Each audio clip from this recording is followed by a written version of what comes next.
우리도 한때는 누군가의 아들이었고 누군가의 딸이었습니다. 그리고 누군가의 사랑을 받고 자라서 누군가의 엄마가 되고 아빠가 됩니다. 누군가의 사랑을 받고 자라서 누군가를 사랑하는 사람이 되기도 합니다. 누군가의 아들이었다가 누군가의 아빠가 되어진 다음에 썼다는 정호성 시인의 아버지의 나이라고 하는 제목의 시를 그의 베스트셀러 가운데 한 권인 내 인생의 용기가 되어준 한마디라고 하는 제목의 책에서 읽은 적이 있습니다. 이런 내용의 시입니다. 나는 이제 나무에 기댈 줄 알게 되었다. 나무에 기대어 흐느껴 울 줄 알게 되었다. 나무의 그림자 속으로 천천히 걸어 들어가 나무의 그림자가 될 줄 알게 되었다. 아버지가 왜 나무 그늘을 찾아 지게를 내려놓고 물끄러미 나를 쳐다보셨는지 알게 되었다. 나는 이제 강물을 따라 흐를 줄도 알게 되었다. 강물을 따라 흘러가다가 절벽을 휘감아 돌 때가 가장 찬란하다는 것도 알게 되었다. 해질 무렵 아버지가 왜 강가에 지게를 내려놓고 종아리를 씻고 돌아와 내 이름을 한 번씩 불러보셨는지 알게 되었다. 시인은 이 시를 쓰면서 비로소 아버지의 사랑에 눈을 뜨게 되었다, 그렇게 고백하더군요. 여러분 표정 보니까 전혀 이 시에 대한 감이 안 잡히는 것 같은데, 저처럼 시골에서 자라본 사람, 그리고 일 마치고 돌아가는 아버지 지게에 올라타는 것보다 재미있는 탈 것이 없었던 시대를 살았던 사람은 이 시가 확 느껴질 겁니다. 생기기도 촌놈처럼 생겼잖아요. 시골에서 아버지 지게에 올라타는 거, 그것만큼 환상적으로 재미있는 게 없었습니다. 그런데 일 마치고 돌아가는 아버지가 저를 태우고 가다가 바로 집으로 가신 게 아니라 숲속으로 데리고 가시더랍니다. 숲속에다 지게를 한참 세워두시고 가끔 내 이름을 한 번씩 부르시기도 하고, 그리고 집으로 가는 모양이다 했더니 저를 또 지게에 태우고서 강가로 가시더랍니다. 강가에다가 세워놓고 아버지 씻고 올라와서 내 이름을 한 번씩 불러보고 또 물끄러미 나를 쳐다보셨답니다. 어렸을 때는 아버지가 왜 그런지 몰랐습니다. 그런데 이제 아버지의 나이가 되고 보니까 이제야 비로소 아버지의 마음이 느껴집니다. 내가 숲을 좋아하고 산을 좋아하는 이유, 내가 강을 좋아하는 이유, 낚시를 좋아하는 이유가 다 아버지가 내게 선물해 주신 것을 깨닫게 됩니다. 아버지는 어린 아들에게 숲의 아름다움과 산의 그 아름다움을 선물해 주고 싶었던 것이죠. 강가로 데리고 와서 굽이굽이 흘러가는 저 강을 보여주면서 아들에게 그런 이야기를 하고 싶었던 것이죠. 아들아 보아라, 강이 굽이굽이 흘러가면서 절벽이 딱 가로막고 있을 때 포기하지 않고 주저하지 않고 그 절벽을 휘감아 돌고 있는데 그때가 저렇게 아름답지 않느냐. 내 인생에도 절벽과 같은 장애 있거든 그 절벽을 휘감아 돌면서 내 인생을 걸어가라. 어렸을 때는 몰랐습니다. 근데 아버지의 나이가 되고 보니까 이제야 깨달아지는 것입니다. 여러분 깨달아지면 좀 표정을 좀 지으시고요. 그런 내용의 시를 우리들에게 알려줍니다. 시를 좋아하시는 분은 잘 아시겠지만은 정호성 시인은 1970년대 후반 서울의 예수라고 하는 제목의 시집을 필두로 해서 수십 권의 시집을 발행한 우리 시대의 가장 대표적인 시인 가운데 한 분이죠. 시를 읽다 보면 어머니에 대한 이야기는 참 많이 나옵니다. 물론 이종록 시인, 어머니의 이야기를 주 내용으로 하는 이종록 시인만큼은 아니지만 그래도 어머니에 대한 이야기가 정호성 시인의 이야기에는 참 많이 나옵니다. 그런데 아버지에 대한 이야기는 거의 안 나옵니다. 2007년도에 발간된 그의 포옹이라고 하는 제목의 시집을 읽어보면 갑자기 아버지의 이야기가 본물 터지듯이 터져 나옵니다. 그 시집은 거의 아버지에 대한 시로 가득 채워져 있는 것을 발견하게 됩니다. 그래서 평론가들은 그 시집을 평가하면서 병으로 허물어진 아버지, 아들의 시 속으로 들어왔다, 그렇게 평론을 하기도 합니다. 무슨 일이 있었던 것일까요? 2007년도 당시 시집이 발간된 즈음에 시인의 아버지는 88살의 비교적 연세가 많으신 고령이었답니다. 치매기도 간간히 나타났고요. 백내장이 도지면서 또 시력도 떨어지고 있었답니다. 그리고 한쪽 시력이 거의 상실되어가는 당뇨하고 합병증으로 인해서 한쪽 시력이 거의 상실되어가고 있었답니다. 간간히 아버지가 치매기가 나타나서 혹시 치매에 도움이 될까 싶어서 아버지가 그 시대 어른들이 그러셨던 것처럼 일본말을 참 잘하셔서 마더 데레사에 관계된 일본어 책을 한 권 사다가 아버지 이거 번역 작업 좀 해보세요 하고 권유를 했답니다. 번역 작업을 하다가 무리가 되었기 때문일까요? 아버지가 뇌경색으로 쓰러지고 말았습니다. 누군가의 부축을 받지 않으면, 도움을 받지 않으면 화장실도 출입하기가 어려운 지경이 되었고 밥 한 숟가락 당신 입으로 떠넣기가 어려운 지경이 되었답니다. 그래서 아들은 아예 거처를 아버지 집으로 옮겨서 아버지와 24시간을 함께 거주하게 되었답니다. 어렸을 적 아버지가 나에게 그렇게 해주셨던 것처럼 아버지 모시고 가서 아버지 얼굴도 닦아드리고 손도 닦아드리고, 그리고 숟가락에다가 밥 얹고 반찬 얹은 다음에 아버지 아 하세요 한 다음에 아버지 입에다가 숟가락으로 밥도 떠넣어드리고, 그리고 가끔 일주일에 한두 번씩은 아버지가 좋아하시는 동네 목욕탕에 모시고 가서 아버지 등도 밀어드리고, 그러면서 시인은 비로소 아버지의 사랑에 눈을 뜨게 되었다, 그렇게 표현하더군요. 그 시집, 포옹이라고 하는 제목의 시집에 나오는 노부부라고 하는 시에서 아버지는 이제 배변도, 화장실에 가서 배변도 어려울 정도의 나이가 드신 분으로 묘사가 됩니다. 나팔꽃이라고 하는 시에서 아버지는 까만 나팔꽃이를 환약으로 잘못 알고 물로 들이키시는 분으로 묘사가 되어 있습니다. 못이라고 하는 시에서는 이제 녹슬고 구부러져서 아무짝에도 쓸모없어 공사장의 인부들이 한쪽으로 내던져버리는 그런 못과 같은 분으로 아버지가 표현되고 있습니다. 세 번째 시, 못이라고 하는 시는 이렇게 되어 있습니다. 벽에 박아두었던 못을 뺀다. 벽을 빠져나오면서 못이 구부러진다. 구부러진 못을 그대로 둔다. 구부러진 못을 망치로 억지로 펴서 다시 쾅쾅 벽에 못질하던 때가 있었으나 구부러진 못에 병들고 녹슨 가슴을 애써 헝겊으로 닦아놓는다. 뇌경색으로 쓰러진 늙은 아버지, 공중 목욕탕으로 모시고 가서 때밀이용 침상에 눕혀놓는다. 구부러진 못이다. 우리 아버지도 때밀이 청년이 벌거벗은 아버지를 아무리 펴려고 해도 더 이상 펴지지가 않는다. 아버지도 한때는 벽에 박혀 녹이 슬도록 모든 인생의 무게를 견뎌냈으나 벽을 빠져나오면서 그만 구부러진 못이 되었다. 아버지도 한때는 건장한 못이었답니다. 저 자식 건사하기여서 새벽 일찍부터 저녁 늦게까지 뛰고 또 뛰고 또 뛰어도 피곤하다는 이야기 한마디 안 하시고 그 인생의 무거운 짐을 혼자서 다 감내했던 건장한 못이었답니다. 그런데 세월의 무게를 이기지 못하고 녹이 슬었습니다. 병이 들었습니다. 구부러졌습니다.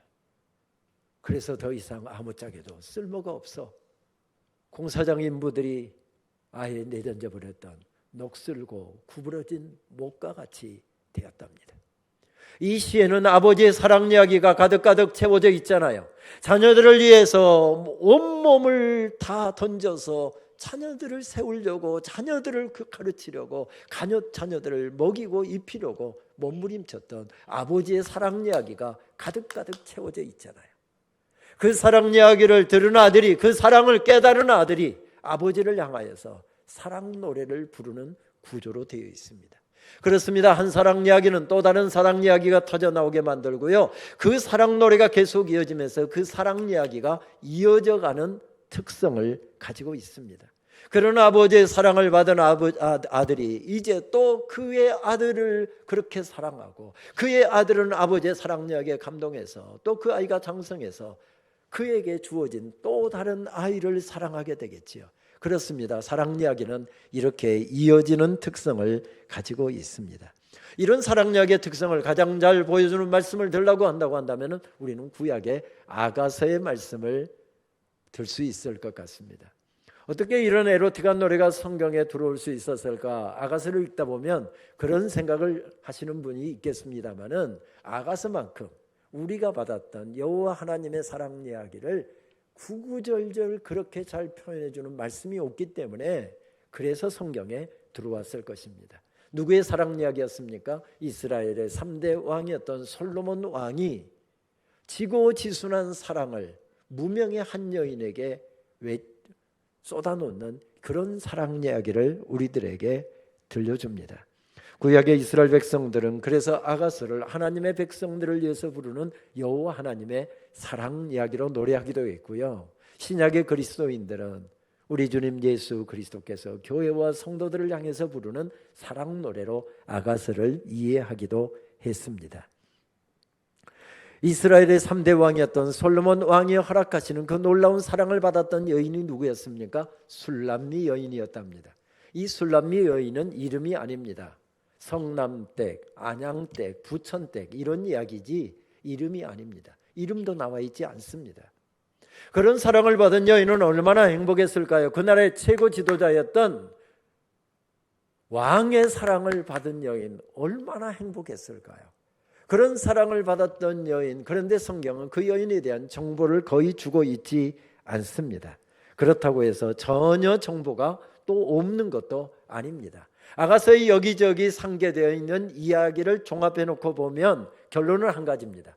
어떻게 이런 여인이 왕의 사랑의 대상이 될 수 있었을까? 그것이 결론입니다.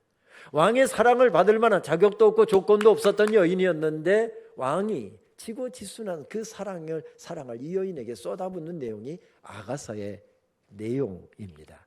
여러분 이렇게 말씀을 드려도 별로 동의를 안 하시는 표정인데 여기저기 해 있는데 그 여인의 피부가 몹시 거칠고 검었던 내용을 아가서 1장 5절 말씀은 계달의 장막 같았다 이렇게 표현합니다. 계달의 장막 여러분 느낌이 좀 어떻습니까? 느낌부터가 좀 칙칙하죠? 계달의 장막은 어떤 장막이었는가 하면 유목민들이 양의 가죽을 벗기고 염소의 가죽을 벗기고 그래서 옷을 만들어 입었습니다. 옷을 만들려고 하면 제단을 해야 되잖아요. 제단을 하다 보면 가죽 조각들이 발생하는 것입니다. 가죽이 워낙 귀하던 때니까 그것을 다 모아놓습니다. 그리고 일정량이 모이면 그것을 얼기설기 만들었던 텐트가 바로 계달의 장막이었습니다. 유목민들이 목초지를 찾아서 이리 옮기고 저리 옮기고 하다 보니까 때가 몹시 묻어 있습니다. 이것저것서 얼기설기 엮여 있으니 볼품이 없습니다. 하필이면 왕의 사랑을 받았던 여인이 그 피부가 그렇게 거칠었답니다. 그렇게 검게 그을려 있었답니다. 그도 그럴 것이 중동의 따가운 햇살을 받으면서 포도원을 가꾸느라고 들로산으로 헤매고 양을 치느라고 들로산으로 헤매다 보니까 이렇게 거친 피부를 묘사하고 있는 내용인 것입니다. 어떻게 이런 여인이 왕의 사랑의 대상이 될 수 있었을까요? 근데 성경은 거기에 대해서 바로 답을 주지 않고 왕의 사랑 노래를 우리들에게 들려줍니다. 왕궁의 여인과는 사뭇 다른 그런 모습으로 서 있는 여인을 향하여서 부르는 왕의 사랑 노래가 이렇게 시작됩니다. 2장 10절 말씀, 2장 1절 말씀, 샤론에 수선하여 골짜기에 백합화로다. 2장 10절 말씀, 나의 사랑 나의 어여쁜 자야 일어나서 함께 가자. 겨울도 지나고 비도 그쳤고 지면에는 꽃이 피고 새가 노래할 때가 이르렀는데 비둘기 소리가 우리 땅에 들리는구나. 이렇게 왕의 지고지순한 사랑 노래가 이어지고 있습니다. 그러면서 오늘 4장으로 가게 되면 그 사랑 노래가 점점 이 피크를 이루면서 클라이맥스를 향하여서 치닫고 있는 것을 발견하게 됩니다. 4장 1절 말씀 화면에 나타날 텐데 우리 4장 1절 말씀 같이 한 목소리로 봉독하실까요? 내 사랑 너는 어여쁘고다 어여쁘다. 노을 속에 있는 내 눈이 비둘기 같고 내 머리털은 길르앗 산기슭에 누운 염소떼 같구나. 여러분 아무리 남사랑 이야기라고 그렇게 무표정하게 말씀이 있고 말씀 들으면 안 됩니다. 얼마나 여인이 사랑스러웠는지 내 사랑은 너무도 어여쁘고 어여쁘다. 노을 속에 있는 내 눈이 비둘기 같고 내 모습이 길르앗 산기슭에 누운 암사슴 같다. 이렇게 노래를 하고 있습니다. 7절 말씀으로 넘어가 볼까요? 7절 말씀은 이렇게 되어 있습니다. 나의 사랑 너는 어여쁘고 아무 흠이 없구나. 이 말씀 틀렸습니다. 흠집투성입니다. 흠집투성입니다. 그냥 가까이 가서 보면 흠집투성인 여인을 가리켜서 너는 아무 흠이 없고 너는 정말 어여쁘고 어여쁘구나 이렇게 외치고 있습니다. 이것을 어려운 말로 하면 뭐라고 이야기하죠? 콩깍지 끼었다. 그렇게 이야기합니다. 완전 콩깍지입니다. 그런데 아름답습니다. 10절 말씀, 우리 10절 말씀도 역시 화면을 보시면서 한 목소리로 봉독하실 것 같이 시작. 내 누이 내 신부야, 내 사랑이 어찌 그리 아름다운지, 내 사랑은 포도주보다 진하고 내 기름의 향기는 각양 향품보다 더 향기롭구나. 이것도 사실 아닙니다. 이것도 사실 아닙니다. 나 같은 사람이 어떻게 왕의 사랑의 대상이 될 수 있습니까? 그런데 왕이 일방적으로 나를 좋아한답니다. 근데 한 나라의 왕인데 내가 어떻게 거절할 수 있습니까? 왕이 우리 집에 찾아온다는데 안 됩니다. 이렇게 이야기를 어떻게 할 수 있습니까? 그냥 일하다가 왕이 왔다고 해서 몸 빼입고 나가서 그냥 고개 숙이고 이렇게 서 있습니다. 그런데 선물 보따리를 갖다 줍니다. 고맙습니다 하고 그냥 받은 것 외에는 아무것도 없습니다.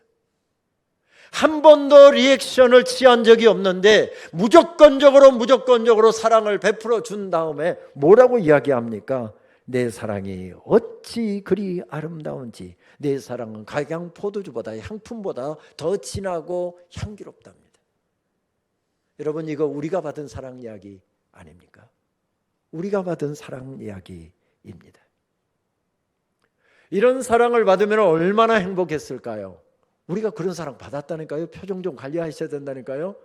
좀 썩은 미소라도 좋으니까 그 사랑을 깨달았다고 한다면 좀 미소 지으면서 말씀을 들으십시다. 이런 사랑을 받았으면 얼마나 행복할까요? 그 사랑을 받은 사람이 벌떡 일어납니다. 그게 오늘 15절 말씀입니다. 결혼식으로 치면 1절에서부터 14절 말씀까지는 신랑이 자기 신부를 향해서 부르는 노래라고 한다면, 이 사랑 노래를 듣고 감격한 신부가 벌떡 일어나서 자기 사랑하는 남자를 향해서 부르는 노래가 16절 말씀입니다. 우리 16절 말씀 한 목소리로 역시 화면 보시면서 같이 봉독하실까요?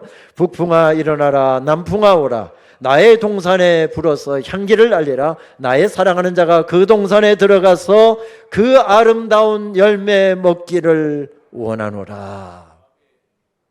놀라운 사랑 이야기가 펼쳐지고 그 사랑에 감동한 사람이 그 사랑을 받은 다음에 자기 사랑 노래를 부르고 있는 구조로 오늘 아가서의 말씀이 되어 있습니다. 이런 사랑 이야기, 이런 아름다운 사랑 이야기를 들려주면서 성경은 계속해서 우리들에게 말을 걸어오는 구조로 이 말씀을 우리에게 들려줍니다. 어떻게요? 너도 이런 사랑 받았잖아. 여기서 아멘 한번 하셔야 될걸요. 하나님께서 우리에게 이런 사랑 이야기를 들려주시면서 이렇게 오늘 본문을 통해서 우리들에게 말을 걸어옵니다. 너도 이런 사랑 받았잖아. 아멘입니다. 아멘. 아멘입니다. 그렇게 아멘하는 우리들에게 그런 사랑 받은 너는 지금 어떤 사랑 노래를 부르고 있는데, 너는 지금 어떤 사랑 이야기 쓰고 있는데, 이렇게 말을 걸어오는 구조로 되어 있습니다. 사랑 이야기잖아요. 흔히 이야기에는 미메시스 기능이 있다고 이야기하죠. 모사, 본뜸이라는 라틴어입니다. 미메시스. 그러니까 아버지의 사랑을 받은 아들이 아버지의 사랑을 본떠서 아버지의 사랑을 흉내내서 누군가를 또 사랑하게 됩니다. 신랑의 지고지순한 아름다운 사랑 노래를 듣고 감격한 여인이 그 사랑을 흉내내서 본떠서 자기 사랑 노래를 만들고 있습니다. 하나님의 놀라운 사랑을 받은 사람들이 그 사랑에 감격하여 그 사랑을 본떠서 흉내내서 미메시스, 그래서 또 다른 사랑 이야기를 만들어가고 있습니다. 우리는 결코 하나님의 사랑의 대상이 될 수 없는 사람이었습니다. 그런데 하나님께서 우리를 무조건적으로 사랑으로 덮으셨습니다. 하나님께서 오늘 예배하는 우리를 바라보시면서 내가 아무리 노력해도 저 인간은 도무지 사랑할 수가 없어, 그런 분이 여기에 딱 한 사람 있네요. 여러분, 혹시 여러분들은 서로 잘 아시는데 혹시 그분이 누구인지 아시겠습니까? 하나님께서 이렇게 말씀하십니다. 저 인간은 내가 아무리 노력해도 도무지 사랑할 수가 없어. 그래서 견디다 못하는 하나님께서 그 사람을 내쫓아 버리시려고 이름을 부르십니다. 여러분, 긴장하셔요. 누구의 이름이 들려질까요? 야, 김은영이, 너 일어나, 이 나쁜 놈아. 여기서 만약에 제일 먼저 내치셔야 된다고 한다면 제일 먼저 내쳐야 할 사람이 저일 것입니다. 그런데 하나님께서 저를 그냥 사랑으로 덮어버리셨습니다. 사랑으로 그냥 저를 덮어버리셨습니다. 제가 뭘 잘해서 여기서 하나님의 말씀을 전하고 있는 것이 아니라 무조건적으로 사랑으로 덮으신 다음에 내가 받은 사랑, 너를 울게 했던 사랑, 너를 감격하게 했던 그 사랑을 내 사랑하는 성도들에게 내가 좀 전해줬으면 좋겠다. 그래서 오늘 제가 여기 서 있습니다. 그렇습니다. 우리는 결코 하나님의 사랑의 대상이 될 수 없는 존재들이었습니다. 그런데 하나님께서 우리를 사랑하셨습니다. 그 사랑에 감격한 사람들은 벌떡벌떡 일어나 어려움을 상관하지 않고 세상의 영광 구하지 않고 세상 사람들의 박수 구하지 않고 한밤중에도 주님을 사랑하기에 달리고 또 달렸습니다. 우리 정신대 정말 장한 동문상도 받으셨고 존경하는 선배님 우리 최 목사님이 이 성남 지역의 빈민들 어려움 가운데서 힘들게 살아가는 사람들을 섬기기 위해서 정말로 모든 것들을 내려놓고 달렸던 것도 바로 하나님의 사랑 때문이었습니다. 박 목사님이 큰 교회에서 부목사 하시다가 참으로 어려운 교회에 달려오셔서 교회 하나 살리겠다고 밤낮 없이 달리는 것도 하나님의 놀라운 사랑에 감격하여서 한밤중에도 꼭두 새벽에도 달리고 있는 것입니다.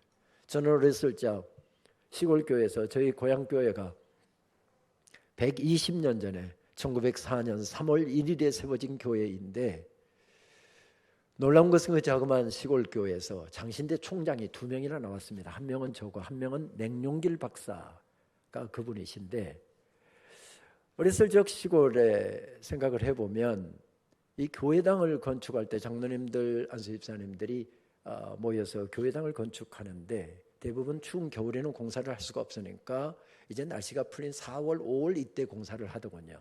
문제는 시골에 농번기가 시작됩니다. 씨를 뿌려야 되고 밭을 일구고 또 모내기할 준비를 해야 되고 굉장히 바쁜 철입니다. 그러니까 낮에는 가서 들에 가서 산에 가서 들에 가서 밭에 가서 일을 하고 저녁이 되면 모이더군요. 항상 달이 밝은 저녁에. 저희 어머니도 늦게까지 일을 하시다가 엄마 배고파 빨리 가 그리고 어머니가 조금만 더 하다가 어느 시점이 되면 해가 딱 떨어지고 더 이상 사물이 분간이 안 될 때면 어머니가 벌떡 일어나십니다. 그리고 어머니가 하는데 막 저 어린 제가 따라오든 말든 막 어머니가 종종 걸음으로 가십니다. 그리고 손만 씻고 씻는 동 마는 동 하시고 그리고 저녁상을 차려서 방에다 안방에다 딱 넣어드리고 저는 교회 좀 갔다 올게요. 어머니는 식사도 안 하고 바로 교회로 달려가십니다. 언젠가 어머니를 따라서 교회를 가보았더니 어머니가 늦게까지 일해서 어머니가 좀 늦은 것 같아요. 벌써 보니까 장로님들 안수입사님들이 흙벽돌을 찍어서 한쪽에서는 흙벽돌을 찍고 있고 한쪽에서는 이미 잘 마른 흙벽돌들을 이 머리에 이고 집사님들 여자 집사님들 권사님들이 아슬아슬한 난간을 올라가면서 한밤중에 불렀던 그 노래를 저는 지금도 잊어버릴 수가 없습니다. 사람들은 이해할 수 없네 주를 보낸 하나님 사랑 그 사랑이 나로 살게 하네 십자가의 사랑. 그 장로님들 권사님들 저녁 식사도 제대로 못하고 달박은 한밤중에 교회를 건축하기 위해서 그 부르던 노래. 그렇습니다. 그 사랑에 감동한 사람들은 한밤중에도 달려가고요 꼭두 새벽에도 달려가게 만듭니다. 그 사랑이 우리를 춤추게 만듭니다. 그 사랑이 우리를 감격하게 만듭니다. 아마 한 10여 년 전 저희 장로회 신학대학교에서 제가 특별히 전공하고 있는 설교학 분야에서 해석학 설교학 강좌를 하던 때가 생각이 납니다. 박 목사님도 그때 신대원 학생이셨을 때입니다. 어느 해인가는 주로 북미 쪽에 중요한 책을 냈다든지 아주 각광을 받고 있는 학자들을 초청해서 일주일 동안 진행되는 그런 행사였습니다.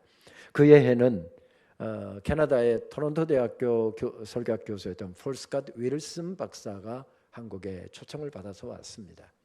학생들을 대상으로 해서 강의를 하기도 하고요 목회자를 대상으로 해서 강의도 했습니다. 지역교회 주일날 찾아가서 한국교회 소개 차원에서 주일날 오전 오후에 설교를 하기도 하고 그리고 학교 채플에서도 설교를 하기도 했습니다.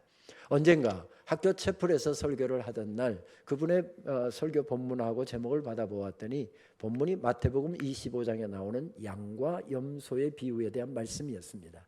세계적인 명성을 가진 설교학의 참으로 큰 학자였는데, 그런 석학이었지만 그의 설교는 뭐 이렇다 할 특장점이 없이 평이하게 진행되고 있었습니다.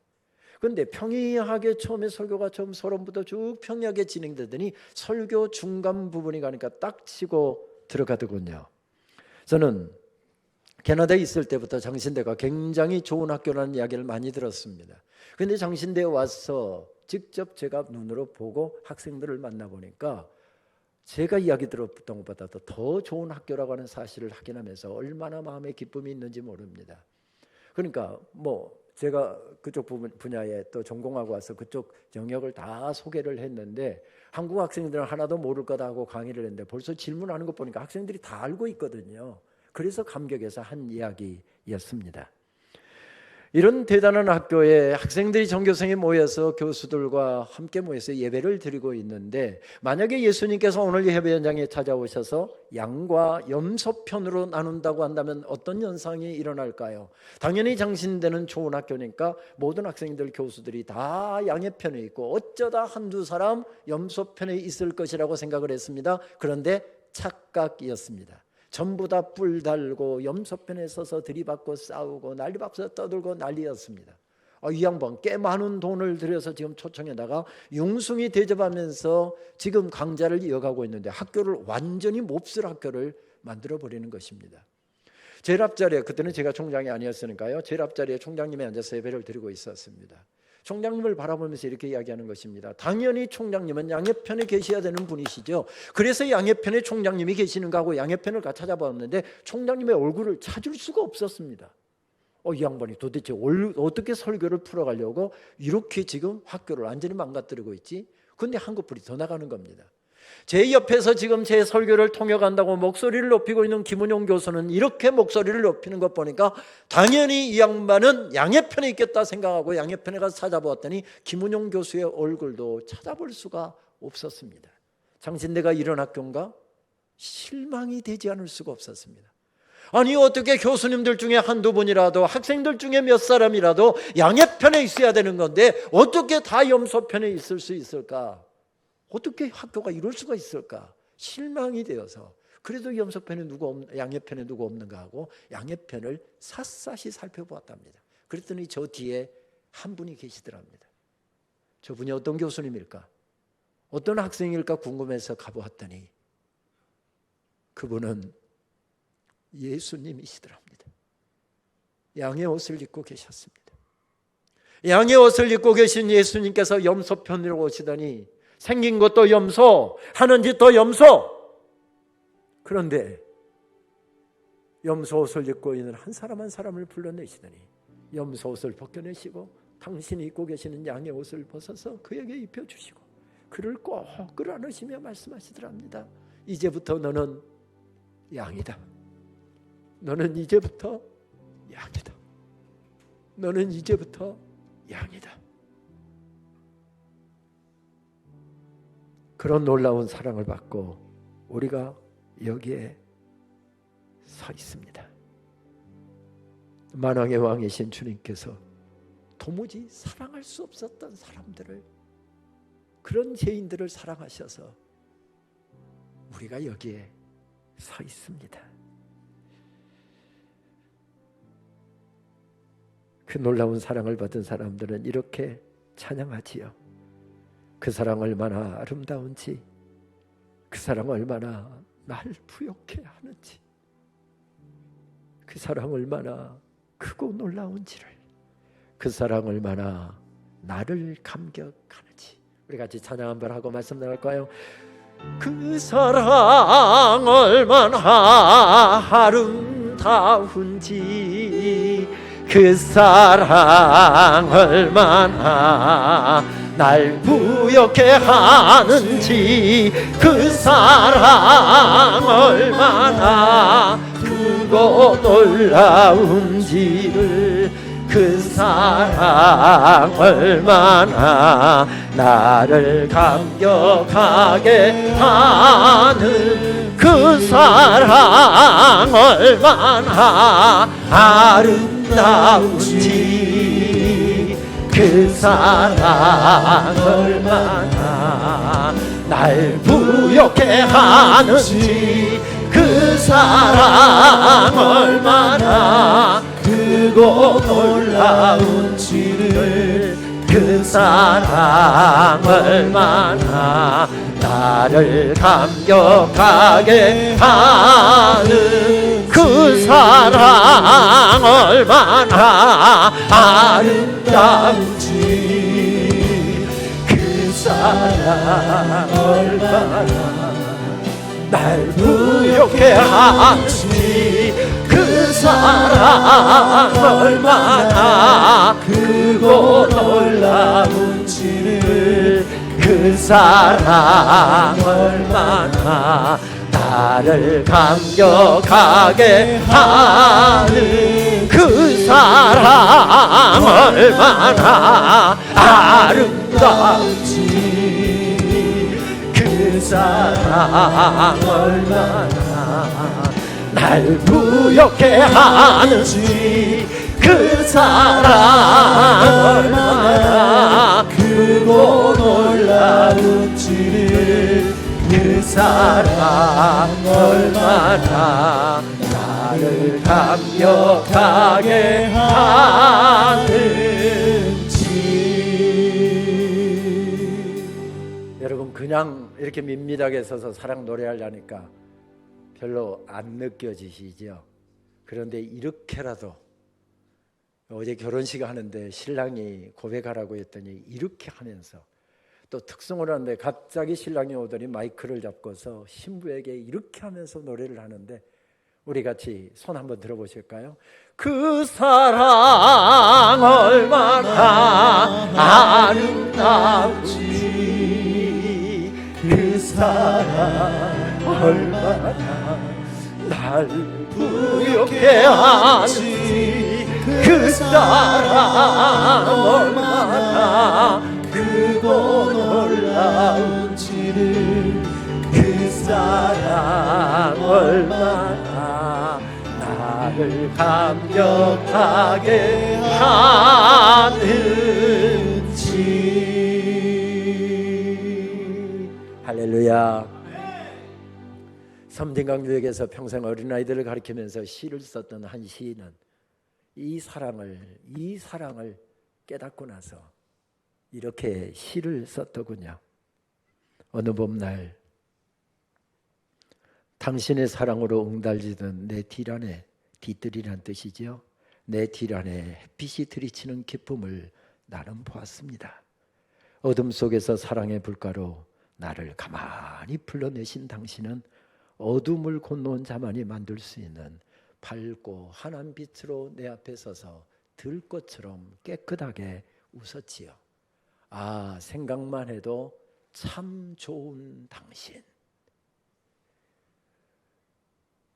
그런데 남자분들 그대로 가만히 앉아 계셔도 되겠습니까? 우리 장로님 지금 열심히 쓰시잖아요. 좀 화면 좀 더 좀 틀어주세요. 남자분들 이거 써놓으셔야 돼요. 다 못 쓰시면 카메라로 찍어서 찍어 놓으시든지 아니면 마지막 구절이라도 메모해 놓으셔야 돼요. 아, 생각만 해도 참 좋은 당신. 이런 좋은 식구는 고이고이 메모해 놨다가 와이프 생일 때, 결혼 기념일 때 카드에다가 예쁘게 이런 글귀 쓰고 꼭 잊어버리지 말 건 뭐죠? 현찰. 그러면 평생 밥 얻어먹고 사는데 지장이 없을 텐데. 아, 생각만 해도 참 좋은 당신. 그렇습니다. 이런 사람들이 교회를 세웠습니다. 이런 사람들이 주의 복음을 들고 달려갔습니다. 아, 생각만 해도 참 좋은 당신. 부활의 아침 주님께서는 실패한 제자 베드로를 갈릴리 바다로 다시 부르셔서 티베라 바닷가에서 그를 다시 만나셨습니다. 주님 베드로를 부활하신 주님께서 처음 만나신 다음에 뭐라고 말씀하셨습니까? 베드로를 딱 보는 순간 주님께서 이렇게 그냥 얼굴이 굳어지면서 이렇게 말씀하십니다. 나쁜 놈 새끼 같으니라고. 어떻게 너는 사람 새끼가 그럴 수가 있어? 내가 너를 얼마나 아꼈는데, 내가 너를 얼마나 사랑했는데 어떻게 네가 내 뒤통수를 칠 수 있어? 나쁜 놈 같으니라고. 다른 사람은 몰라도 네가 나한테 그러면 안 되지. 내가 너를 얼마나 사랑했는데, 내가 너를 얼마나 아꼈는데, 내가 너를 얼마나 귀하게 봤는데 나쁜 놈 같으니라고. 이제 다시 얼굴 보는 일 없도록 하자. 만약에 마주치면 내가 먼저 얼굴 돌릴 테니까 너도 나 아른 체 하지 마라. 주님 넉넉히 그렇게 말씀하실 수 있는 그런 자리였습니다. 근데 주님 그렇게 말씀하셨습니까? 그러지 않습니다. 언제 베드로를 위해서 불을 피워놓으셨는지, 불을 피워놓으시고 예수님이시라는 걸 알고 베드로가 물에 뛰어서 온몸에 물이 흠뻑 젖어 있습니다. 물이 뚝뚝뚝 떨어집니다. 베드로야 춥다, 감기 걸릴라 하고 끌어다가 베드로를 불가에 앉히시더랍니다. 그리고 옆에서 무엇을 주섬주섬 준비하시는데 보니까 시장한 베드로를 위해서 아침 조반을 준비하고 계시더랍니다. 베드로야 배고프겠다, 아침밥 먹어라. 인자한 주님의 음성이 들려옵니다. 주님 내가 준비해드려야지 어떻게 주님이 저 같은 사람을 위해서 아침 식사를 다 준비하십니까? 그런 이야기를 해야 되는데 주님 앞에 죄송해서 아무 말도 못하겠습니다. 그리고 주님이 주시는 아침 조반을 받아들고 눈물 섞어서 아침 조반을 먹습니다. 베드로의 그런 모습을 주님께서는 물끄러미 그냥 바라만 보고 계시더랍니다. 베드로가 식사를 마쳤을 때 베드로에게 주님께서 이렇게 말씀하셨답니다. 베드로야, 내가 나를 사랑하느냐? 또 한참 있다가 또 한 번 물으시더랍니다. 베드로야, 내가 나를 사랑하느냐? 오늘 요한복음 21장 17절 말씀에는 세 번째로 예수님께서 베드로에게 물으셨답니다. 시몬아, 네가 나를 사랑하느냐? 주님 왜 다시 시작하려고 하는 제자에게 네가 나를 사랑하느냐고 물으셨을까요? 다시는 거절하기 없게 여기다 지장 찍어라. 그리고 무슨 계약서 쓰고 심할서 쓰고 이렇게 하지 않고요. 주님께서는 베드로에게 식사를 준비해 주시면서 말없이 주님의 사랑 이야기를 들려주십니다. 아침 조반을 준비하시는 예수님의 손에 보니까 십자가에 상흔이 그대로 있습니다. 요한복음 20장의 기록이잖아요. 그대로 상흔이 있습니다. 베드로가 그 상흔을 보는 순간 저것이 나를 살리시게 하여 중환고통 당하신 십자가의 상흔이지. 말없이 십자가의 사랑 이야기를 베드로에게 들려주시고 베드로의 사랑 이야기를 묻고 계십니다. 왜 그렇습니까? 사랑하면 쉬워지기 때문에 그렇습니다. 사랑하면 길이 없어도 갈 수 있고요. 사랑하면 아무리 험한 길도 갈 수 있기 때문에 그렇습니다. 저는 이 말씀을 준비하는데 아주 오래전 일 하나가 기억이 났습니다. 정확히 기억합니다. 1981년 6월 29일 저는 신대원 2학년 1학기를 마치고 늦지막하게 군 복무를 위해서 군대에 입대했습니다. 강주 보병학교에서 입대를 해서 7개월 동안의 혹독한 장교 훈련을 받고 훈련 많기로 유명한 강원도 화천에 있는 한 보병사단의 소총 소대장으로 부임을 했습니다. 하악산과 대성산 중간 지역에 있는 부대였는데 분지 지역에서 얼마나 덥고 얼마나 추운지 그의 겨울은 유난히 추웠다고 했습니다. 그런데 겨울에도 이 예비 사단이었기 때문에 계속해서 훈련이 계속되는 것입니다. 특별히 100km 행군, 정말 1년이면 17차례를 합니다.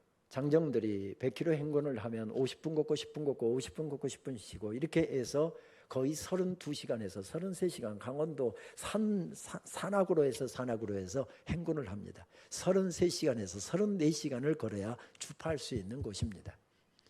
그런데 한겨울에 12월 한 10일께나 그때 12일이나 13일께 이때 정도의 100km 행군이 있었습니다.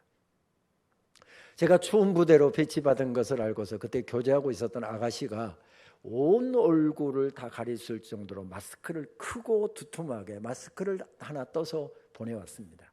영하 20도가 훨씬 넘고 거의 30도 가까이 되는 날 저녁에 밤새 계속 걷는 겁니다.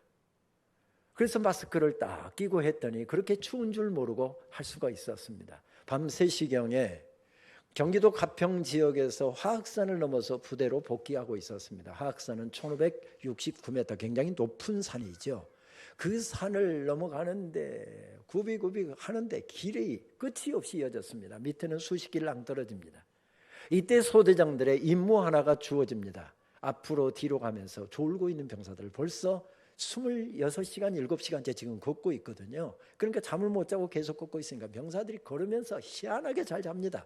저도 걸으면서 많이 잤습니다. 그러다가 돌멩이라도 잘못하면 이렇게 했다가 다시 또 정신 차려서 10분 걷고 또 졸면서 발은 계속 걷고 머리는 자고 있는 겁니다.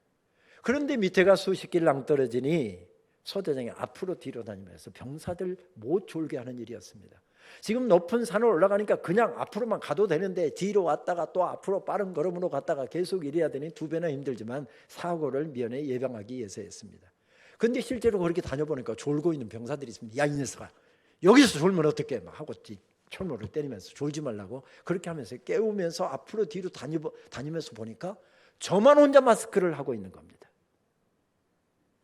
군용 마스크는 이렇게 얇아서 벌써 20시간 넘게 마스크를 끼고 있어 입김이 서려서 안 하는 게 더 나으니까 다 벗어버린 것 같습니다.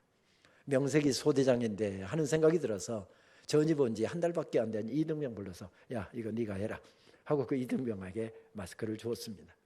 그날 부대에 아침 7시쯤 도착해서 씻고 바로 병사들 그냥 바로 8시부터 취침을 하는데 저는 바로 씻고서 잠자리에 들지 않고 사랑하는 여자친구에게 편지를 써보냈다는 거 아닙니까? 마스크를 떠보내주어서 100km 행군하는데 영하 25도 가까이 되는 추운 날씨에 마스크를 떠보내줘서 얼마나 도움이 됐는지 모른다. 정말 감사하다. 그런데 내가 부탁이 하나 있다. 12월 24일 날 소대별로 다 소대의식이 있는데 우리 소대원들 똑같은 사이즈로 마스크 34개만 떠서 보내줄 수 있느냐라고 편지를 보냈습니다. 소대원들 33명 중대장과 하나까지 해서 34개를 또 보내달라고 했습니다. 남자들이 좀 속이 없잖아요. 뚝딱 하면 마스크 하나 나온 줄 알았습니다. 그때 전방에서 강원도 전방에서 편지를 보내면 제 여자친구가 그때 전주에 살고 있었기 때문에 편지가 가는데 보통 4일에서 5일을 걸렸습니다. 그러면 14일께 편지를 보냈으니까 아무리 빨리 받았어도 19일 정도나 받았을 겁니다. 그리고 또 보내는 시간이 있기 때문에 마스크 뜰 시간은 불과 2, 3일밖에 되지 않았을 텐데도 불구하고 제 여자친구는 속달 소포로 12월 24일 날 마스크 34개를 떠서 소포로 딱 배달을 해 주었습니다. 소대 회식을 하면서 야, 1년 동안 수고들 많이 했다. 날씨 추운데 감기 걸리지 않게 성탄절 내가 다른 것은 없고 마스크 선물을 하나씩 하겠다고 병사들 이름 부르면서 마스크를 하나씩 다 선물을 해줬습니다. 제가 이야기도 안 했는데 회식 끝나고 이곳에 1소대, 2소대 있고 3소대, 4소대가 같은 옆에 막사가 같이 붙어 있는데 우리 소대원들이 마스크를 들고 온 중대를 뛰어다니면서 이거 우리 소대장님 애인이 떠준 거다, 애인이 선물해 준 거다 하고 온 중대를 다니면서 자랑하고 있는 것을 보았습니다. 나중에 휴가를 나왔다가 우연히 여자친구의 어머니에게 인사를 하는 시간을 가졌습니다. 그러다가 우연히 이야기를 하다가 마스크 이야기가 나왔습니다. 저것이 대학 졸업하고 직장 다니면서 돈 번다고 집에 와서 일 좀 해달라고 하면 피곤하다고 손도 까딱 안 하려고 했던 애가 지 남자친구가 마스크 달라달라고 하니까 사흘 밤낮을 꼬박 세워서 떠보내줬다는 것입니다. 그래서 그게 고마워서 지금 데리고 살고 있습니다. 마스크 34개를 그렇게 뜬다는 것은 남자가 상상을 못해서 그렇지 불가능한 일이었습니다. 나중에 알고 보니까 친구들까지 같이 동원하고요, 동생들 동원하고 그렇게 해서 마스크를 떠보냈다고 그러더군요. 사랑하면 쉬워집니다. 사랑하면 거리가 먼 것도 문제가 되지 않고요, 시간 없는 것도 문제가 되지 않고요, 피곤한 것도 문제가 되지 않고요, 어려운 일인 것도 문제가 되지 않고요, 사랑하면 넉넉히 모든 것을 감당할 수 있기에 베드로에게 주님께서 말없이 주님의 사랑 이야기를 다시 들려주시고 십자가의 사랑 이야기를 들려주시고 베드로에게 내가 나를 사랑하느냐 물으신 것입니다. 그렇습니다. 사랑하면 쉬워집니다. 사랑하는 만큼 우리는 삽니다. 사랑하는 만큼 그만큼이 우리 인생이고, 사랑하는 만큼 그만큼이 우리의 신앙생활입니다. 그렇습니다. 박용재 시인의 말이 옳습니다. 사람은 사랑하는 만큼 산다. 저 향기로운 꽃들을 사랑하는 만큼 산다. 저 아름다운 목소리의 새들을 사랑하는 만큼 산다. 숲의 온통 싱그러움으로 만드는 나무들을 사랑하는 만큼 산다. 사람은 사랑하는 만큼 산다. 이글거리는 붉은 태양을 사랑하는 만큼 산다. 외로움에 젖은 낮달을 사랑하는 만큼 산다. 밤하늘의 별들을 사랑한 만큼 산다. 사람은 그 무엇인가를 사랑한 부피와 넓이와 깊이만큼 산다. 그만큼이 인생이다. 그렇습니다. 사랑하는 만큼 산답니다. 신앙생활이 무엇입니까? 사랑 이야기 쓰는 것입니다. 예배가 무엇입니까? 사랑 이야기 쓰는 것입니다. 우리 목사님 교회 이렇게 세우기 위해서 정말 잠깐 이야기 들을 때도 목사님은 얼마나 애쓰고 계시는가 느껴졌는데, 목회가 무엇입니까? 사랑 이야기 쓰는 것입니다. 사역이 무엇입니까? 사랑 이야기 쓰는 것입니다. 예배가 무엇입니까? 사랑 이야기 쓰는 것입니다. 어떤 사람은 대충 쓰고, 어떤 사람은 피곤하다고 안 쓰고, 어떤 사람은 졸면서 개발세발 써놓고 나도 못 알아보고 주님도 못 알아보게 그렇게 써놓고 예배드렸다고 나가지만, 정말 하나님의 사랑에 감격한 사람은 찬송 한 곡도 정성을 다해서, 기도 한마디를 올려드려도 정성을 다해서, 예배 한 시간 드리면서도 정성을 다해서 예배하는 그런 예배 생활을 하기도 합니다. 우리 믿음의 선배들은 어떻게 그렇게 아름다운 사랑 이야기를 쓸 수 있었을까요? 어떻게 그렇게 아름다운 사랑의 헌신을 통해서 교회를 세울 수 있었을까요? 우리보다 더 잘 살았기 때문이었을까요? 우리보다 더 잘 먹고 살았기 때문이었을까요? 우리보다 더 물질적으로 풍요롭기 때문이었을까요? 아니었습니다. 지난 우리나라의 5,000년 역사 가운데서 우리는 가장 현재 부여를 누리고 있고 가장 많은 것을 누리고 살아가고 있습니다. 그러면 그 축복을 받아서 그렇게 사랑이 뜨겁습니까? 그렇게 간절합니까? 가난하고 배고프던 시절 우리 부모님 세대들, 우리 앞 세대들은 목숨을 걸고 주님을 섬겼습니다. 가진 것이 없고 자식들에게 먹이지 못하면서도 그렇게 하나님 앞에 아까운 줄 모르고 쏟아부어 교회를 세웠고 주의 사역을 감당했습니다. 그들은 도대체 어떤 사랑을 받았기에 그렇게 승리할 수 있었을까요? 그들은 도대체 어떤 고백을 가졌기에 그렇게 아름다운 사랑 이야기를 쓸 수 있었을까요? 딱 한 가지 때문입니다. 딱 한 가지 때문입니다. 나는 평생 갚아도 갚을 수 없는 사랑의 빚진 자다. 한번 따라서 하실까요? 나는 평생 갚아도 갚을 수 없는 사랑의 빚진 자다. 갚을 수 없는 사랑의 빚진 자다. 그것이 승리했던 비결이었습니다. 그런데 평생 갚아도 갚을 수 없는데 그 사랑 이야기가 오늘 끝날지 내일 끝날지 모릅니다. 초대교회는 실제로 그랬습니다. 오늘 이렇게 예배하다가 바로 들이닥친 군인들에 의해서 끌려가면 굶주린 사자 팔에 찍혀서 그렇게 순교를 당하기도 했습니다. 그래서 오늘이 마지막 예배가 될 수 있고 오늘 마지막 사랑 이야기를 쓰는 것이 되고 오늘 마지막 하나님께 찬양하는 것이 된다고 생각했기에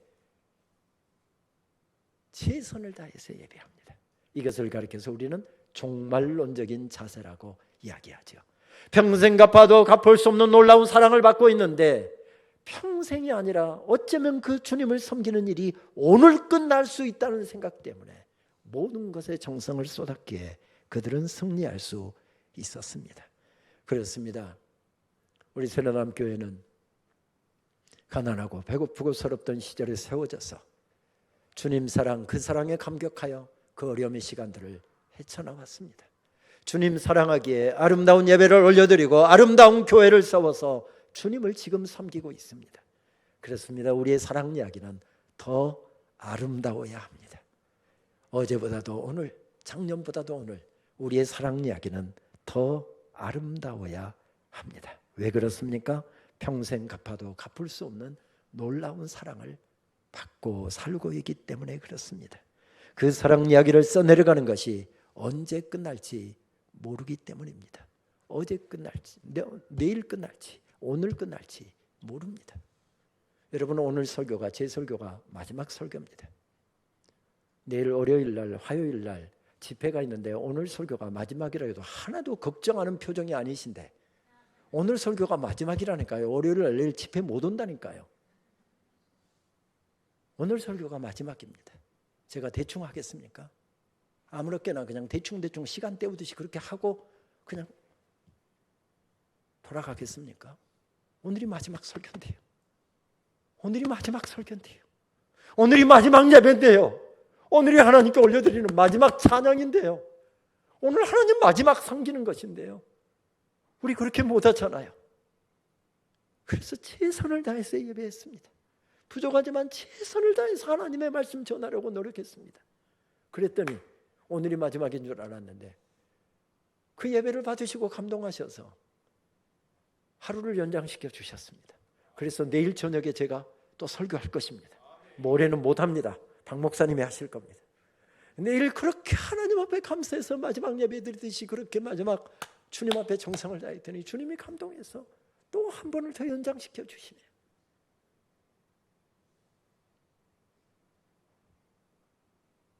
그렇게 우리는 지금까지 사랑 이야기를 그런 마음으로 쏘셨습니다. 주님 앞에 가는 그날까지, 주님 다시 오시는 그날까지 우리의 사랑 이야기 그렇게 아름답게 써나가야 되지 않겠습니까? 몇 년 전에 경남 진해의 한 교회 집회를 인도하던 중에 오후에 집회가 없어서 목사님께 부탁을 해서 마산에 있는 호주 선교 기념관을 일부러 찾은 적이 있습니다. 제가 좋아하는 조셉 헨리 데이비스 선교사, 이 땅에 왔던 최초의 호주 선교사였죠. 그분의 사랑 이야기를 익히 알고 있었지만 그 사랑 이야기를 다시 한번 반추하기 위해서였습니다. 정확히 지금으로부터 135년 전 4월 달 이때 이 땅에서 마지막 주님을 향하여 사랑 노래를 부르고 젊은 나이에 세상을 떠난 그의 사랑 이야기를 들으면서 눈물이 났습니다. 그의 고향은 멜본이었습니다. 누이 메리 데이비스 선교사와 함께 고향 멜본을 떠나서 시드니에서 증기선을 타고 1889년 8월 29일에 시드니 항을 출발하여 40여일간의 길고도 지루한 항해 끝에 1889년 10월 2일에 부산항에 입항했습니다. 한국에 온 최초의 호주 선교사였습니다. 먼저 온 미국 선교사들의 배려로 서울에서 수개월 동안의 언어 훈련을 받았습니다. 이분이 특별히 언어의 기재여서 한국어 언어 습득 능력이 굉장히 빨랐습니다. 그게 10월 달에 와서 잠깐 정리하고 언어 한 3개월 정도 배우고서 벌써 한국말을 대충 읽고 소통이 가능했고, 또 이렇게 언어 훈련을 받으면서 서울 외곽을 돌이켜보니까 조선 사람들이 다 너무 불쌍해 보여서 빨리 예수님의 복음을 전하고 싶다, 하나님의 사랑을 전하고 싶다 해서 그의 선교지로 배정된 부산을 향해서 도보로 출발을 했습니다. 한 사람은 도와주는 조사, 한 사람은 어학선생을 동반하고 그렇게 부산으로 가고 있었습니다. 가천 고개를 넘고 수원을 지나 경기도 지방을 탑사하고 웬일인지 대구 쪽으로 가지 않고 공주, 논산, 전주, 남원, 하동 등을 걸쳐서 470km가 넘는 먼 길을 걸어서 부산에 20여일 만에 도착을 했습니다. 4월 4일 비가 억수같이 쏟아지는 날 밤에 부산에 도착했을 때 그의 건강은 최악이었습니다. 무리한 도보 여행으로 몸은 쇠약해질 대로 쇠약해졌고 오는 길에 천연두에 감염되었을 뿐만 아니라 비를 홀딱 맞아서 폐렴까지 겹친 상태였습니다. 한국 음식은 먹으면 설사를 하기 때문에 먹을 수가 없어서 가지고 갔던 통조림이 다 떨어져서 지난 5일 동안은 제대로 먹지도 못한 상태에서 걸었습니다. 캐나다 선교사였죠. 제임스 게일 선교사, 연동교회를 세운 분이고 나중에 평양의 저희 학교 장로의 신학교의 교수로 지낸 분입니다. 제임스 게일의 도움으로 일본인 의사의 치료를 잠시 받았지만 4월 5일 날 오전 1시경에 눈을 감습니다. 한국에 온 지 정확히 183일 만이었고 예수님하고 나이가 똑같이 33살의 젊은 나이 미혼이었습니다. 그는 조선 땅에 와 한 사람도 그리스도께로 인도하지 못했고요, 한 교회도 세우지 못하고 아까 잠깐 일기에서 보는 것처럼 주야 불쌍히 여겨 주옵소서 비옵나니 하는 몇 마디 한국말 써놓은 것, 일기 몇 글 써놓은 것에는 이 땅에 남긴 것이 아무것도 없었습니다. 개죽음을 당한 것이지요. 게일 선교사가 장례를 마친 후에 호주에 있는 데이빗 선교사 가족에게 보낸 편지가 지금 남아 있습니다. 이렇게 기록되어 있습니다. 슬픈 소식을 전하게 된 것을 심히 유감스럽게 생각합니다. 저는 늦도록 데이빗 선교사 곁을 지켰습니다. 그는 말할 힘도 없을 정도로 무척 지쳐 보였습니다. 데이빗 선교사와 저는 우리가 건강하든지 아프든지 살든지 죽든지 간에 오직 주님의 영광을 위해서만 살 수 있게 해달라고 구세주께 간절히 기도했습니다. 지난 이틀을 돌아보면 마치 꿈을 꾼 것 같습니다. 이 모든 일이 우리 주 예수 그리스도를 위한 것이 아니었다고 한다면 지난 이틀은 악몽이었을 것입니다. 하지만 저는 이 순간 부활하신 그리스도를 바라보며 우리 자신들도 또한 그분처럼 부활할 것을 확신하고 있습니다. 결국 오늘 오후 1시경에 데이빗 선교사는 예수님에 관하여 뭔가를 이야기하는 듯하면서 이내 편안하게 잠들었습니다. 그리고 오늘 오전 부산항에 내려다 보이는 산기슭에 있는 외국인 묘역에 데이빗 선교사는 묻혔습니다. 우리 구세주 예수 그리스도께서 이 세상에 다시 오실 때까지 데이빗 선교사는 여기에 잠들어 있을 것입니다. 그렇게 죽어서 그는 부산 복병산 자락에 묻혔고 그 지역이 개발되면서 그의 묘는 간 곳도 없이 사라지고 없습니다. 마산에 있는 호주 선교 기념관에 그의 묘가 조성되어 있지만 그것은 가묘일 뿐입니다. 그렇습니다. 데이빗 선교사가 이 땅에 와서 불렀던 사랑 노래는 183일 만에 끝나고 말았습니다. 아무런 열매도 맺지 못했고요, 한 사람도 주님께 돌아오지 못하겠고요, 한 교회도 세우지 못하고 그렇게 그는 세상을 떠났습니다. 그는 멜번 대학을 수석으로 졸업했고 그 멜번 대학교에 대학원을 마친 후에 영국의 에딘버러에 가서 신학을 공부한, 특히 고전에 뛰어난 능력을 가진 사람이었습니다. 대학에서 서로 영국의 에딘버러 대학에서 그를 교수로 영입하려고 했지만 조선에 가기로 마음이 정해졌기 때문에 교수직도 다 내려놓고 그리고 이 땅에 달려왔습니다. 무엇보다도 그는 잠시도 쉬지 않을 만큼 복음에 대한 열정을 가지고 있었습니다. 그래서 언더우드 선교사도 그렇게 데이빗 선교사에 대해서 이야기합니다. 내가 만난 선교사 중에서 가장 우수한 선교사였다. 그러면 뭐합니까? 그는 30살에 33살의 젊은 나이에 그렇게 죽고 말았습니다. 이 땅에 와서 잠시 사랑 노래를 불렀지만 그것으로 끝이었습니다. 한 교회도 한 사람도 주님께 인도하지 못하고 그렇게 그냥 개죽음을 죽은 것입니다. 그의 누이 메리 데이빗 선교사도 동생의 그런 죽음에 충격을 받아서 건강이 악화되어 이 땅에서는 도무지 어떻게 버틸 수가 없어서 신병치료차 호주로 다시 돌아갔습니다. 그렇습니다. 호주 장로교회가 그렇게 이 땅에 선교사를 보내서 불렀던 사랑 이야기는 그렇게 끝이 나고 말았습니다. 사랑 노래는 그렇게 중단되고 말았습니다. 그런데 호주로 돌아갔던 메리 데이빗 선교사가 이 땅에서 부르다 멈춰버렸던 사랑 이야기, 이 땅에서 부르다가 멈춰버렸던 그 사랑 노래를 호주 교회 가서 전하기 시작했습니다. 호주 교회 가서 그 사랑 노래를 전했을 때 20살부터 27살의 젊은이들이 데이빗 선교사가 쓰다가 말아버렸던 사랑 이야기 내가 가서 이어서 계속해서 쓰리라. 데이빗 선교사가 부르다 멈춰버린 그 사랑 노래 내가 가서 이어서 그 사랑 노래를 계속해서 부르리라. 그리고 우죽선처럼 달려오는데 그때로부터 시작해서 호주 젊은이들이 이 땅에 달려온 사람들이 자그마치 120여 명이 넘었습니다. 그렇습니다. 그의 사랑 이야기는 짧았습니다. 모든 것을 내려놓고 달려왔으나 크게 이룬 것도 없었고 짧은 기간 살고서 세상을 떠났습니다. 그의 사랑 이야기는 그렇게 끝난 것 같았습니다. 그런데 사랑에 감격하여 그 사랑 이야기를 써내려고 하는 사람들이 이 땅에 와서 그들의 사랑 노래로 이 땅을 덮어버렸습니다.